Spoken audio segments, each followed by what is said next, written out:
Good morning. So we're back, second day in a row in Hillsborough County, but it is 813 day, so I guess this is a perfect place to be for what we're going to be doing today. I'm joined here by our new Lieutenant Governor, Jay Collins, and from this area.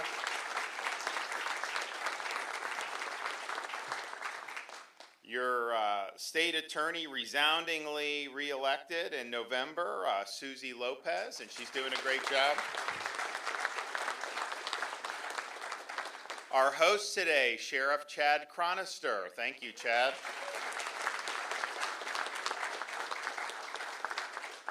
We have Senator Jim Boyd from nearby in Manatee County. He's going to be the president of the Florida Senate in a couple years. And we also have Rep. Susan Valdez, and we have Deputy Maria Gallegos, who's here from the Florida Hillsborough Sheriff's Office, and you are going to hear from her in a second. So we say we're a law and order state, and I think that's better than like running on what this guy in New York City's running for mayor, wants to get rid of the NYPD and all that. So it's good to at least be rhetorically correct, but it's one thing to talk the talk, it's another thing to walk the walk, and no state has walked the walk more for safe communities, law and order, and supporting law enforcement than the free state of Florida. And if you look over the past few years, we've signed really land-breaking or groundbreaking legislation to do a lot of different things, including even making sure we're keeping civil peace when you had around the country people are demonstrating, and it gets out of hand, it becomes violent, they take over bridges and streets. You had places that were defunding police in different municipalities, and we said that is not going to happen in the state of Florida. We're not defunding police, and you are not going to be shutting down highways and roads and bridges to pursue your agenda. And if you try to lay a finger on law enforcement, or if you loot or engage in mob violence, you are going to pay the price for that. And think about it. You saw these Hamas protests that they were doing last year. They would just go and take over a bridge in some of these cities. It's like people just sit there twiddling their thumbs. They tried to take over a street in Miami, and it was 13 minutes, and they were gone. They tried it in Orlando, Florida Highway Patrol, 11 minutes, and they were gone. We're not putting up with that. And first of all, you don't have a right to engage in disorder. You don't have a right to be violent or to do that. But especially when you're taking over roads, it's like people have to pick up kids from school. People have to get to work. People have to get to hospitals. They have to do all these other things. I think it's like the biggest sign of just disrespect to your fellow citizens that you would think it's fine to just go take over some roadway just to pursue your agenda. And so I'm glad that we've had strong legislation for that. Now, as you saw Florida doing what we did, so many other jurisdictions were really doing the opposite or not doing anything at all. There were a lot of law enforcement folks that were not appreciated, I think, in what they were doing. And there are some areas of the country where they get almost no support for what they're doing, and a lot of times they get blamed by the political leadership for things that are not their fault. So we've seen opportunities in Florida to show with our deeds that people that serve in law enforcement are engaged in a noble calling, that this is something that's important for our communities to have good people in uniform, but it's also something that could be very rewarding as a career. And so we put our money where our mouth is. The budget I just signed, we got about $50 million in pay increases for our state sworn law enforcement officers, and that includes increase in the minimum annual base pay for state LEOs and a 15% increase for our veteran law enforcement officers, which is very meaningful. Now, I had proposed 25. We were supported by Jim and other senators. We were not necessarily supported in the House, and so we had a compromise there where we were able to get 15%. That's meaningful, but I want to do more next year, and we're proud of being able to do that. We've also done things like our LEO Explorer program. It increases interaction between high schoolers and law enforcement officers to help build bridges and encourage responsible citizenship once these students graduate and go out into the real world. You know, some of this anti-police sentiment is based on narrative. It's not based on fact.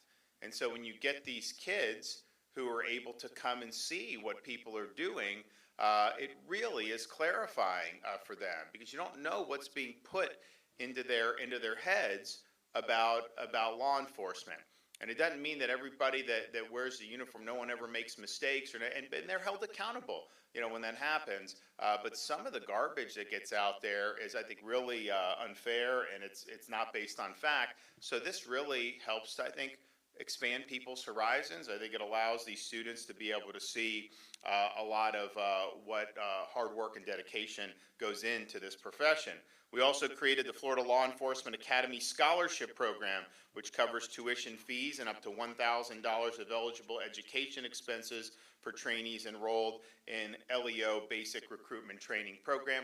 You know, we have things like the Bright Future Scholarship for higher education, which I've been very supportive of in Florida. Now we have not for Florida residents. Tuition's the same as it was the day I became governor. So you have the cheapest tuition in the entire United States at our state university system, which is really, really good, $6,300 on average.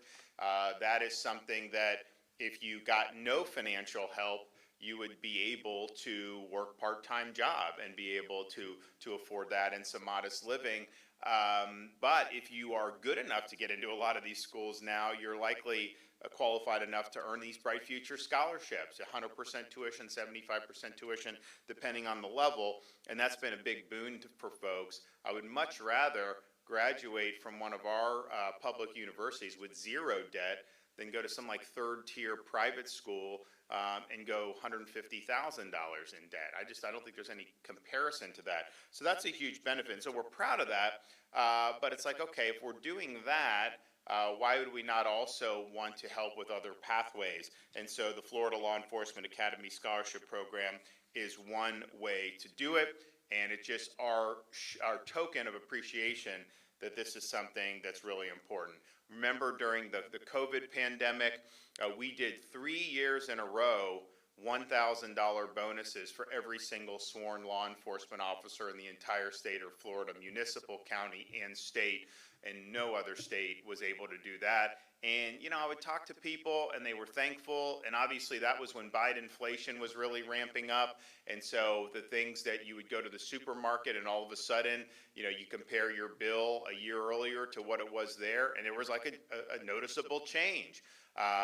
You know, I noticed, I mean, even today, I mean, I'm taking my kids to Walmart to, you know, they have school starting. It's like, okay, we'll get you something.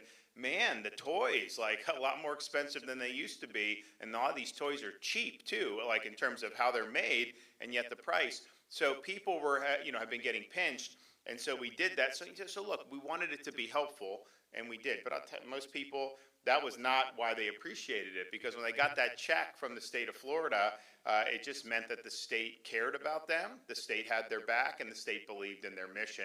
So we were proud to do that 3 years in a row. And maybe one of the most significant things that we've been able to do to show our appreciation and for law enforcement and the importance that we place on law enforcement is our Florida Law Enforcement Recruitment Bonus Program. And that's why we're here today, to have a great announcement that we've reached another major milestone.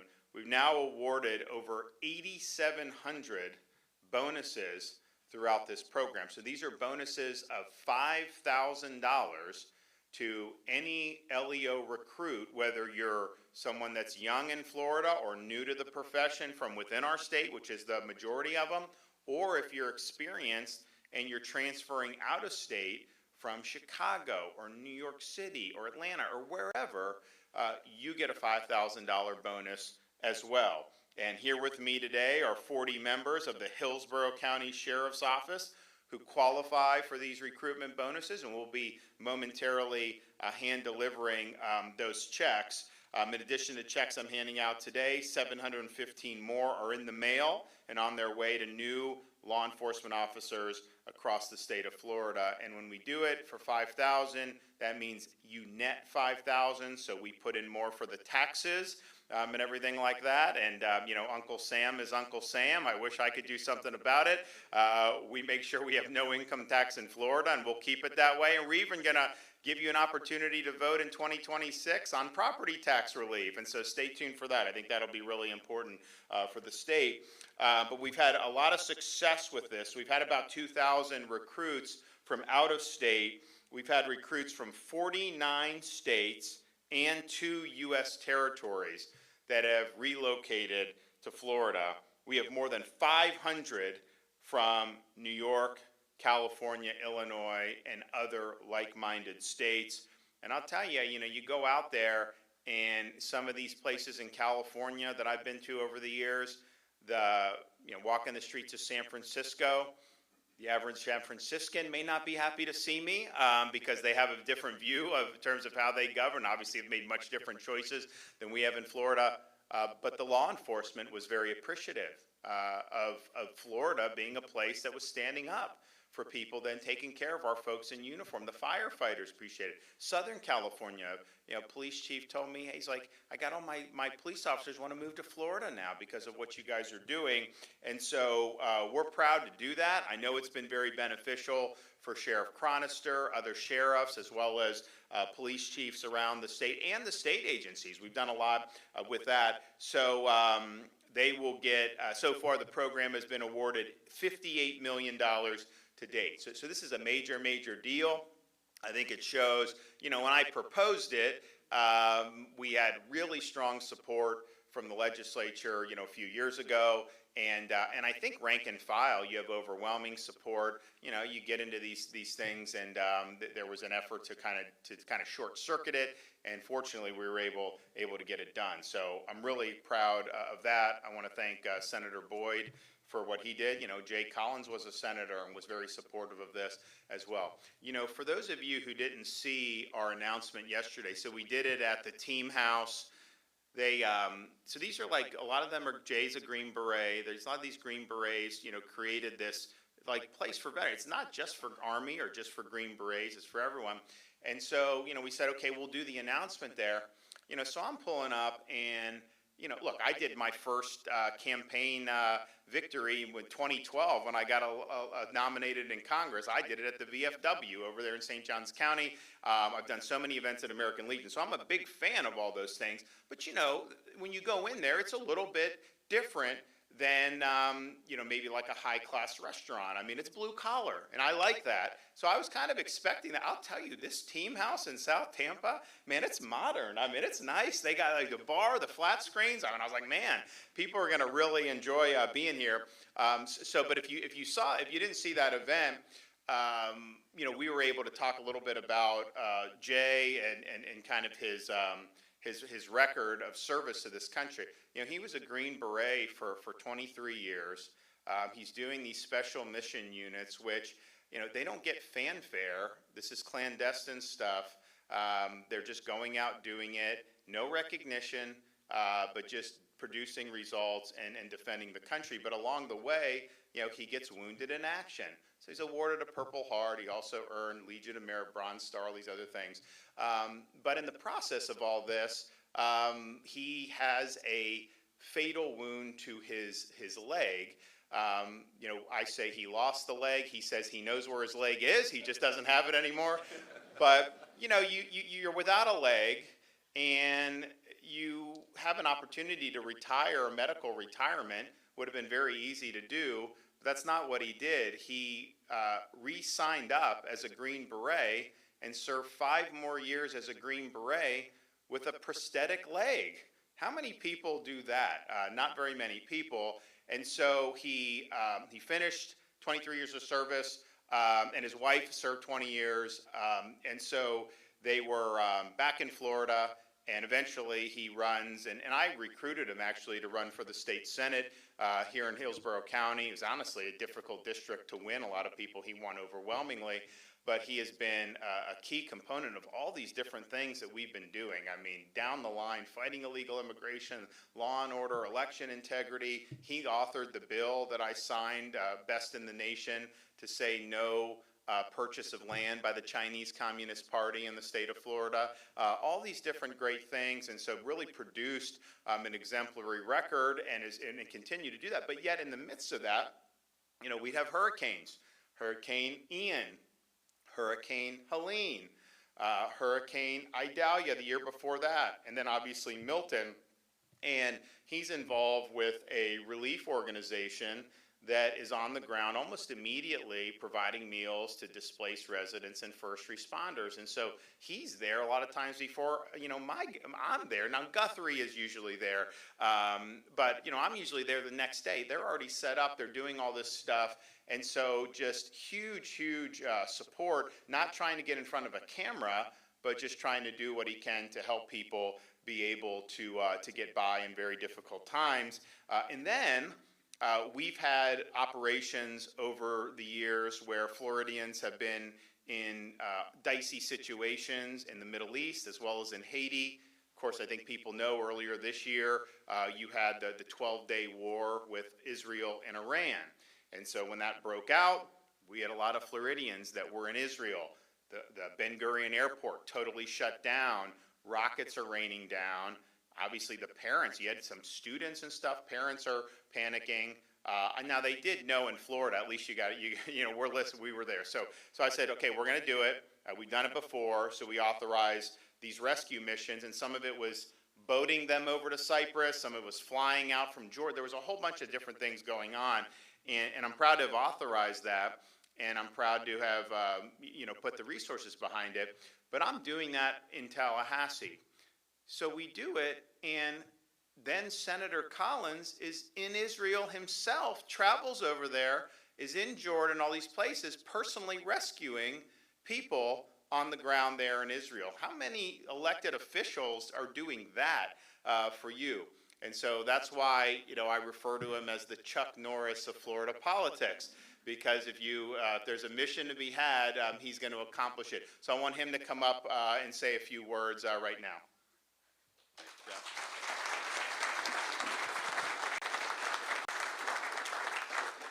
Well, hard to step up after that. Thank you for the kind introduction, Governor. First off, thank you for being here today. It's incredible to be here in the 813 on 813 Day and to talk about something that I know our community and our state stands up for each and every day. For the men and women behind us, and Chad, thank you for what you do. You are heroes in the community. I know you hear it every day, but you can't hear it enough. What they do and what collectively our law enforcement do across the state is absolutely incredible. And just know that without equivocation, the governor, myself, our entire Senate and House, we have your back. We're going to stand with you, with our law enforcement, no matter what. You matter, your lives matter, your families matter. That is our promise to you. So I want to talk just a hair on something that the governor said. You know, he talked about the leg, the loss, and all of that, but the truth is I have a mechanical advantage. Only one leg gets tired, so really it's not that hard. You know, it is what it is.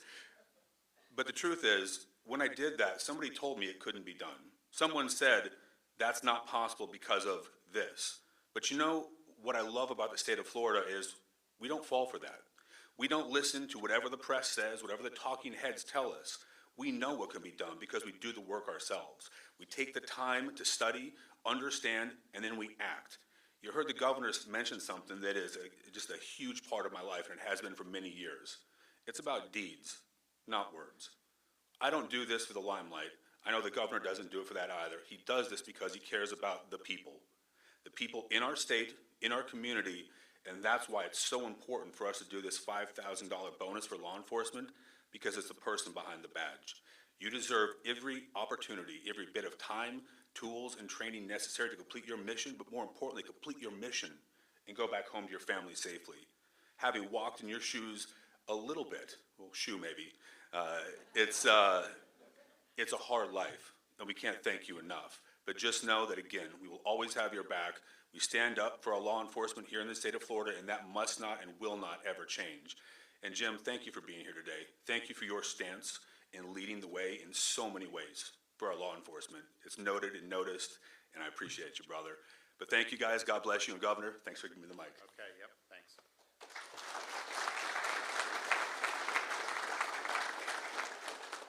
Now, this program, we obviously are very committed to it. We think it's been very good for the state. I know Chad will say it's been great here. I can ask Wayne Ivey and Brevard Grady Judd. I mean, they're all going to say it's good. So I think it's been pretty much universal. But I also think that coming up with this New York City mayor, you know, it's like obviously some of these cities are going to elect people that are going to see things differently than me. I get it. The electorate's different, but this guy is, I think, really, really out there, especially when it comes to crime, law and order, and law enforcement. And when you're somebody that doesn't think the NYPD should exist, you know, when you hate law enforcement that way, you know, there's no way you can get in office and that's not going to come through. So I think you're going to see a lot of these folks who are in NYPD, if that does come to pass. I mean, I absolutely think that the sheriff's departments and police departments in Florida that have vacancies are going to be able to do very well recruiting. You know, and these folks, a lot of them have been through a lot. A lot of them bring a lot of experience. I know a lot of the NYPD that have come down here have done very well. And it's sad that that's the case. Look, we know doing things like defund police doesn't work. We know attacking police doesn't work. We've seen that tried in this country, and it hasn't worked. And it's like, you know, the definition of insanity is doing the same thing over and over again and expecting a different result. You ain't going to get a good result if you go down that path. And so I think that's why with this program, as well as just Florida's overall culture and ethos, I think we're going to have a lot of opportunities there to be able to fill whatever needs we may have in our agencies, both at the state and at the local level. And I know that our next speaker will be sure to capitalize off that. Our Hillsborough County Sheriff, I want him to come up for a minute, Chad Chronister. Thanks, Chad.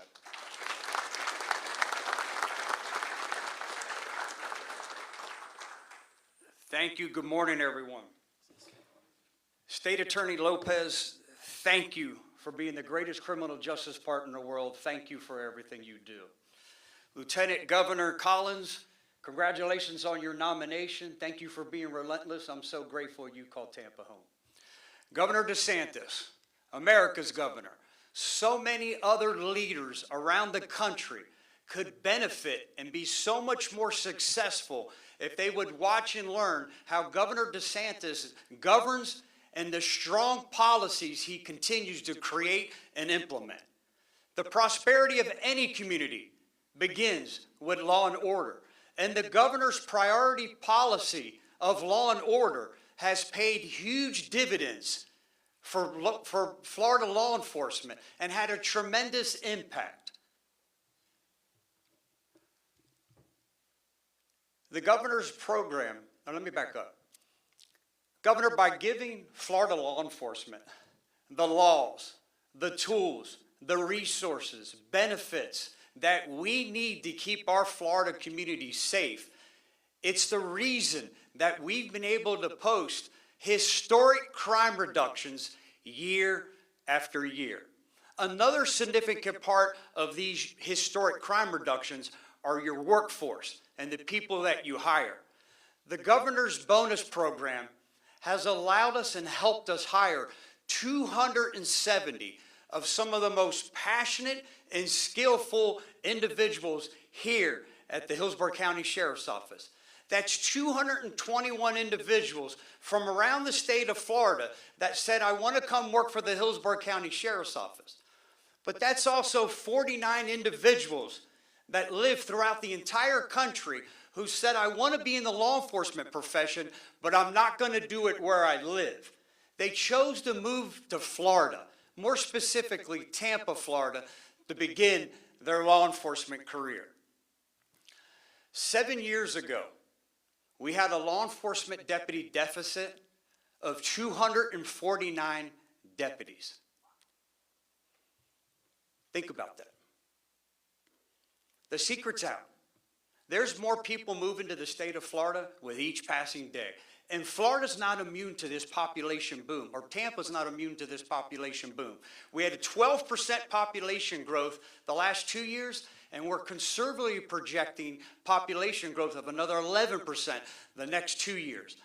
Your right amount of workforce, the people you hire, is never going to be more critical than the time it is now. 7 years ago, I spoke about having a deficit of 249 law enforcement deputies.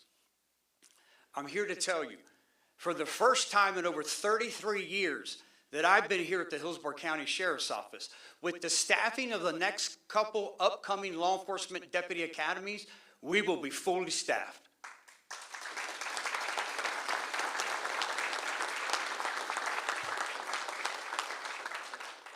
Governors, those 270 law enforcement deputies that you've provided bonuses for equates to a $1.35 million investment that our governor has made in the Hillsborough County Sheriff's Office. Governor, I thank you, our county administrator, our county commissioners, and this incredible community for your unwavering and your steadfast support. It only fuels the nearly 4,000 employee workforce that we have to be even more tireless in our efforts to make this the safest community in the state of Florida. Governor, I'll turn it back over to you. Okay. Thank you. Thanks. And when are you getting that helicopter?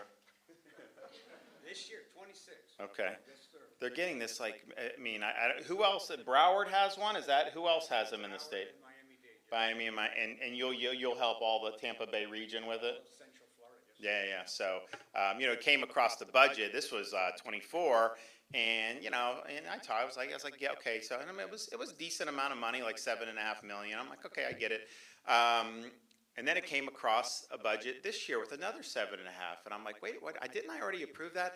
No, you approved the first tranche, but you got to do the second tranche. And I talked to my staff. I'm like, man, things are just really expensive. But they say it's normal, and it is going to be something that's not just used in the Hillsborough County, but will be used all throughout the region. So I was happy to be supportive of it, and I know you guys will use that well. Also happy to see a lot of the great work that's being done at the state attorney's office, and Susie Lopez was obviously serving as a judge.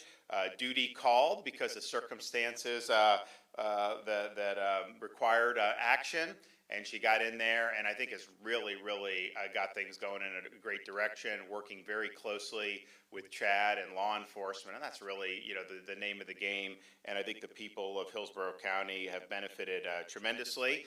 And as I mentioned earlier, got a very big election victory in November of 2024. So your state attorney, Susie Lopez.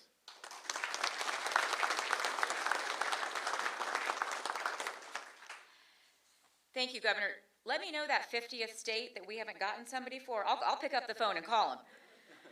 I want to thank Governor DeSantis for always backing the blue and putting public safety at the forefront of everything that you and your team do every single day. While other states are turning their backs on law enforcement, Florida is opening the door and saying, come on in, we've got your back. There's even been a state that declared a state of emergency because they didn't have enough law enforcement officers. We don't have that problem here in Florida.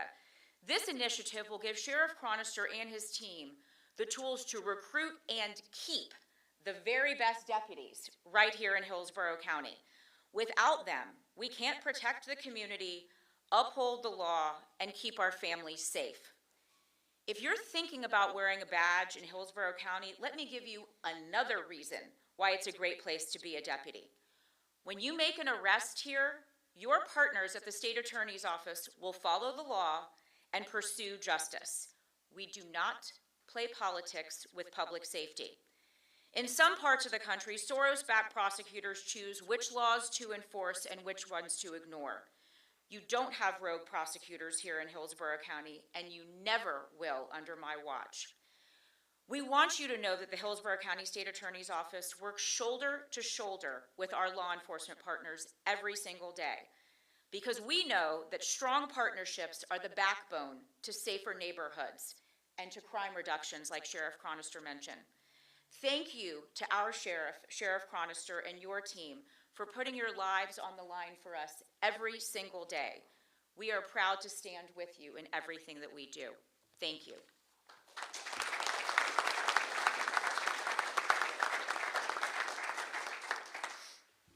Well, thanks so much, and you know, the being willing to prosecute and hold people accountable, like California, you know, they did this thing where like you could steal up to $999 because they set the threshold at 1,000, and basically you could get away with it because you couldn't be a felony.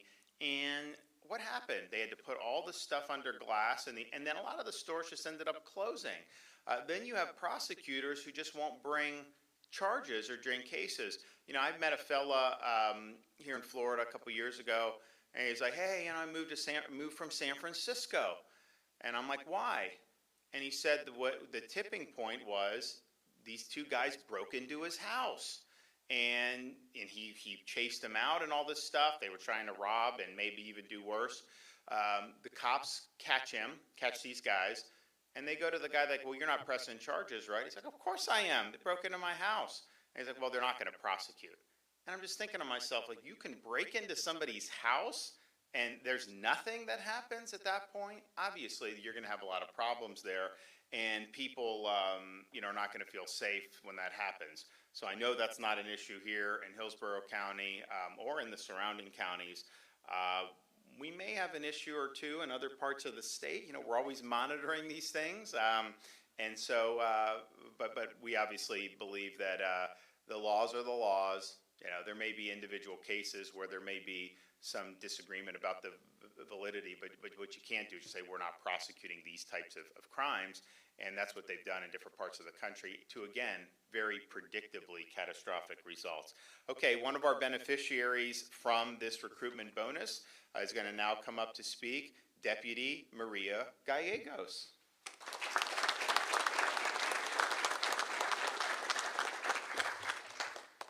Good morning. Good morning, Governor Ron DeSantis, Sheriff Chad Chronister, and distinguished guests. First, I want to thank you for the opportunity to speak today. Pursuing a career in law enforcement has always been a goal of mine. I wanted to do honest work that makes a real impact. This career gives me the opportunity to serve with integrity and take pride in the work I do every day. I joined the Hillsborough County Sheriff's Office because of its strong reputation for professionalism, community engagement, and unwavering support for its deputies both on and off duty. When I joined law enforcement, I was grateful for the hiring bonus that was offered. What I didn't expect was just how deeply personal and meaningful that support would become. In October of last year, I lost my mother. Throughout my life, she would always say that if she won the lottery, the first thing she'd do was gift me the money so I could design and own the house I've always dreamed of. Spoiler alert, she never did win the lottery. Now, as fate would have it, I'm closing on my first home at the same time I'm receiving this hiring bonus. The timing feels like more than just a coincidence, and there's a profound emotional connection for me in that. Beyond my own experience, one of my former classmates here today just became a father. This bonus helps ease the financial stress that often comes with welcoming a new baby. Others have planned to use the bonus to help cover child care costs, which is especially important as we all adjust to the demanding and unpredictable schedule that comes with a career in law enforcement. It's not just about buying a house or childcare. It's about receiving the support towards our personal lives and dreams while we learn to navigate and succeed in this new career. We are only a few of hundreds of new recruits here at the Sheriff's Office and throughout the state of Florida that are positively impacted by this bonus.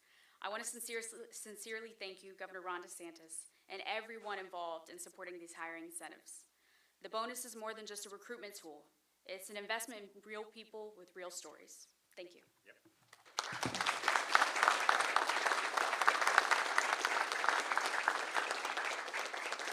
We also did you do Hometown Heroes for your, the house? Did you get help from Hometown Heroes?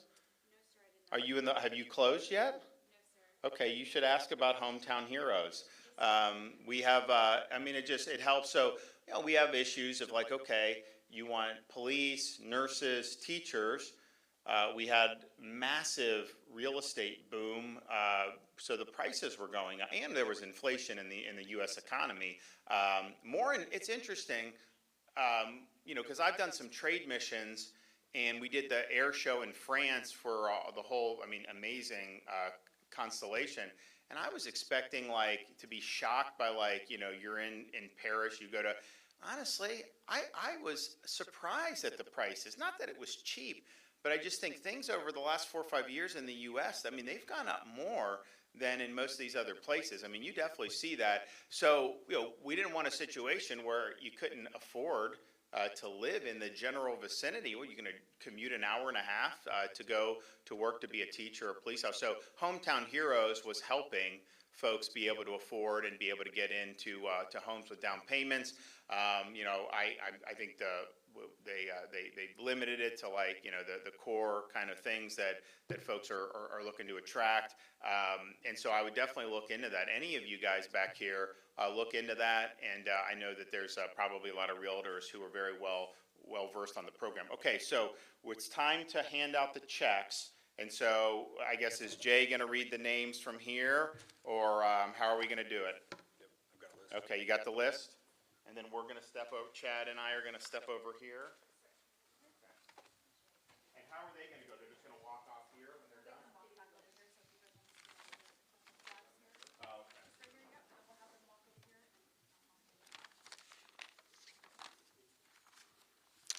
All right. Ready to go? Yeah. All right. First off, we're going to have Deputy Maria Gallegos. Congratulations.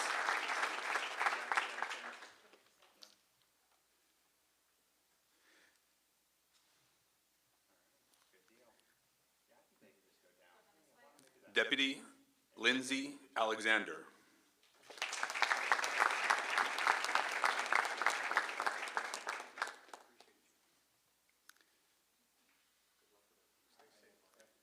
Deputy Braden Albritton.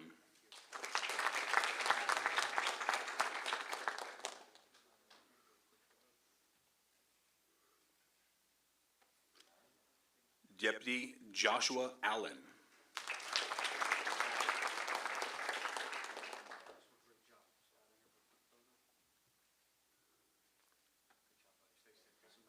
Deputy Eduardo Ayala.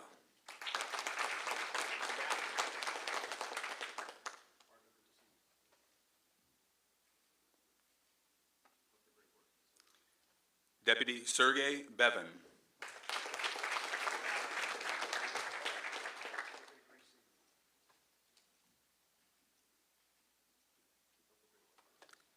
Deputy Michael Cotone.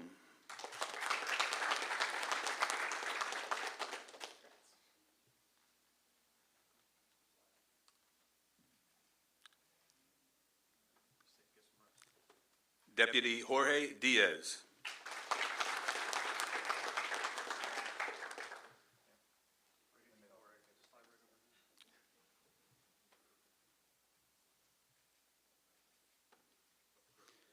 Deputy Alex Dixon.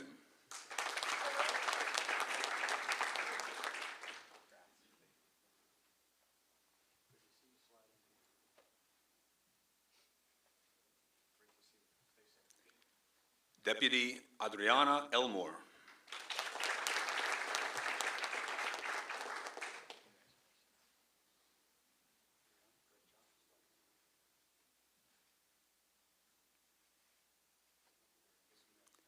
Deputy Elizabeth Galindo.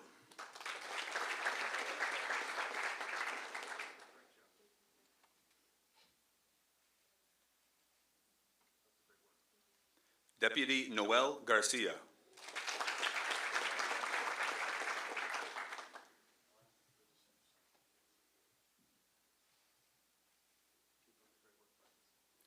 Deputy Chloe Garrett.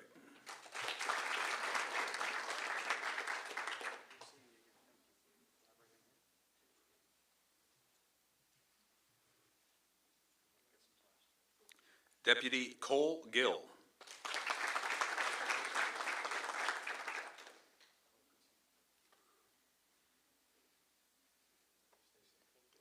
Deputy David Gillespie.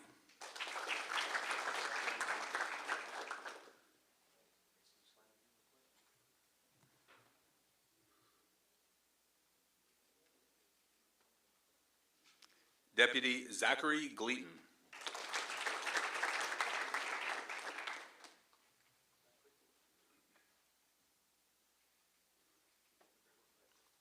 Deputy Juan Gonzalez Molina.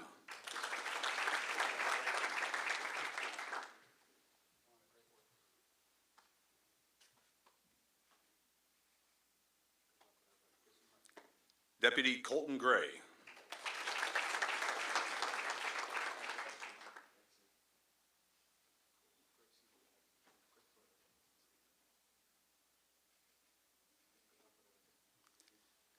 Deputy Amber Hess.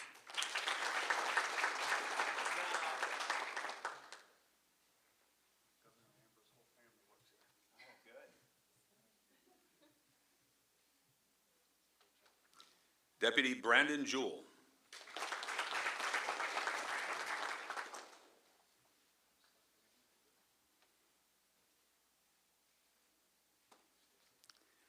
Deputy Jeanette Johnson.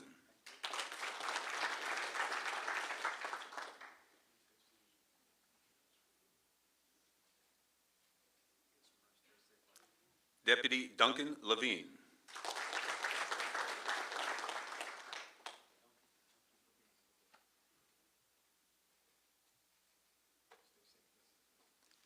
Deputy William Lear.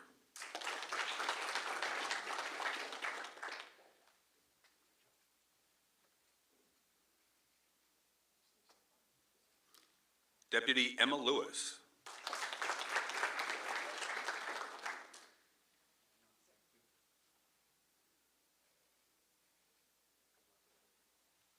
Deputy Stanley Louis Jacques.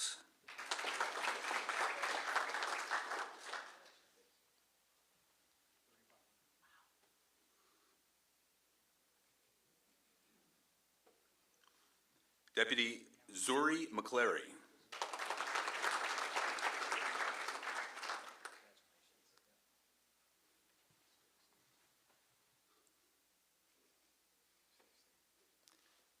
Deputy Paul Miller.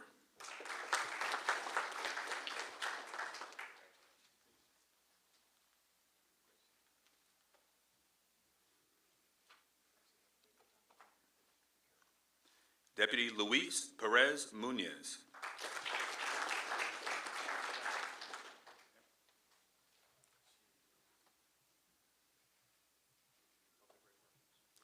Deputy Amari Pyatt.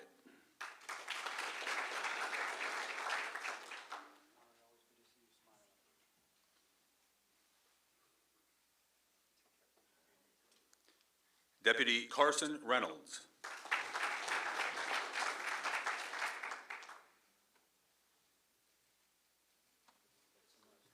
Deputy Anthony Ropierski.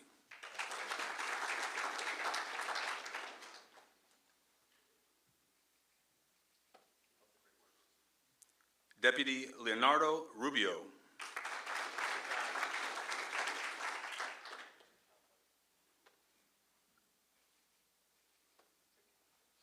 Deputy Miguel Saez.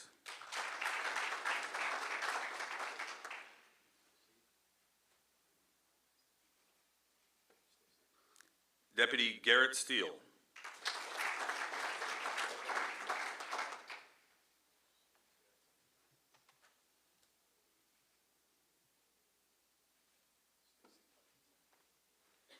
Deputy Andrew Swiger.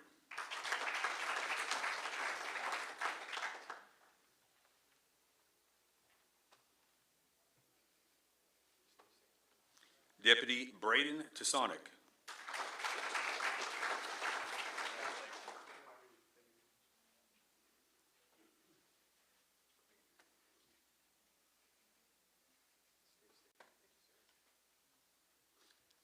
Deputy Joshua Venny.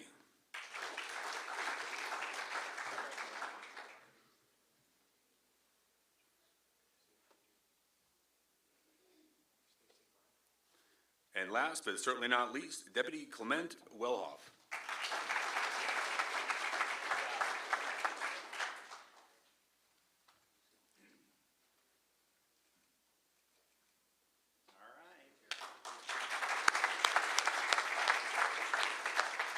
Well, congratulations, everybody. Well deserved. We appreciate what you're doing. We know how important it is, and you can count on our support. Since we are in Tampa, We stopped at one of the sandwich places yesterday after we appointed Jay to be lieutenant governor, did a Cuban sandwich, and we started having the debate. Do you put salami on a Cuban sandwich or not? And people in Tampa may have a view, and people in Miami. So I put on my social media, on our X, a poll. And so if you guys want to weigh in the 813 in favor of salami, if the 305 wants to weigh in against salami, we'll see how it all shakes out. I honestly didn't really notice much of a difference, to be honest with you, but that's just me. I was just happy to be there, so it's all good. Okay, we got any questions? Yes, Governor, you've been very effusive in your praise for Lieutenant Governor Collins the last couple of days. Based on his character, talent, background, would you be supportive of him if you're run for governor next year? Well, Jay, I think, has been, clear, this is about doing a mission. Politics will take care of itself. I mean, we have a whole year before we even have a primary, and so that's a lifetime in politics. What I said yesterday was there were two things that mattered to me about being appointed lieutenant governor. One, you had to have demonstrated support for conservative principles and policies and delivered results on those. Jay obviously has done that. And two, you have to be a leader. You got to be someone that wants to run towards the fire, not sit on the fence, not duck and run. And obviously he's done that in his life. But when we needed him fighting illegal immigration, when we needed him to stand up to the CCP, he was there. And so I have confidence that he could do the job as governor and do it well. And that was primarily it in terms of kind of how you look at that. Now, when you talk about someone running, there's people that could be a good governor who may not be able to be a good candidate. There are some candidates who could be good who'd be lousy governors. It doesn't necessarily go one or the other, right? I mean, but I will tell you, having been at that event, if you watch that video, you watch the people come up and talk about Jay, a lot of people that didn't know much about him were really blown away by his story. So, we're happy to have him as part of the administration. I know he's, focused on that. But I think there's a lot of people that are like, man, this is the type of guy that we need. And if you think about it, we've had appointments this year. So look at the appointments we've made. Attorney General. We probably have the most active Attorney General in the country over the last 4 or 5 months, James Uthmeyer. You look at Chief Financial Officer. This is like less than a month old. This guy's a bulldog showing up to doge the local governments, fighting for taxpayers, fighting for property tax relief. I don't think anyone's seen anything like it, Blaise Ngolia, and so that's just been fantastic. And now with Jay Collins as lieutenant governor, we've got a really, really strong team in the state capitol in Tallahassee, and I'd put it up against anybody throughout the country. But I think people that watch that, we put out a video to just kind of introduce him to people. People are like, man, that's our guy. So he definitely has the ingredients of what it would take to be a compelling candidate that can grab attention. But I know that, he's really interested in moving the ball forward on all these policies. Obviously, law enforcement, we're going to have a big announcement tomorrow on things that will probably be of many interest to a lot of people here in Florida and really beyond that. And we've got so many other irons in the fire. So stay tuned on all of that. It's going to be very exciting. Governor, in a similar vein, what does your appointment of Lieutenant Governor Jay Collins mean for First Lady Casey DeSantis' thoughts on running for governor?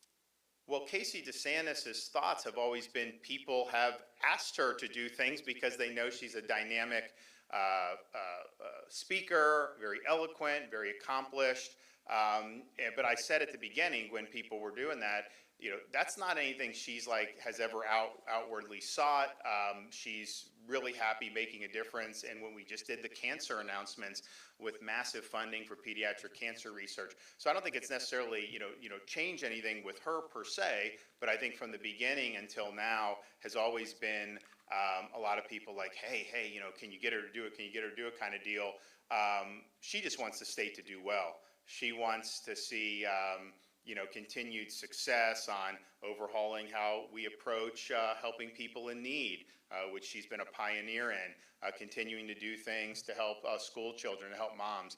Really, really important. But I don't think anyone who's been in that position has made more of an impact than she has. And I will tell you, yesterday, after going through all that, she was really, excited and inspired with what we saw yesterday when Jay was announced.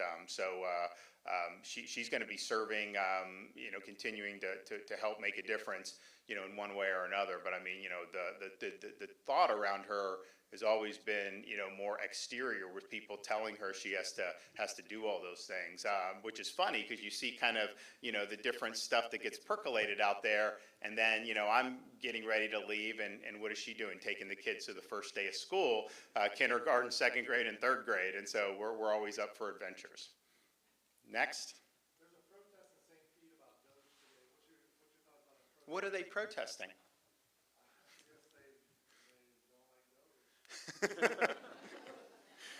Well, look, Floridians have seen their property tax bills go up. That's not the state. I was announcing all these tax breaks, like, well, why didn't, I just got my property tax, but well, that's not coming from the state.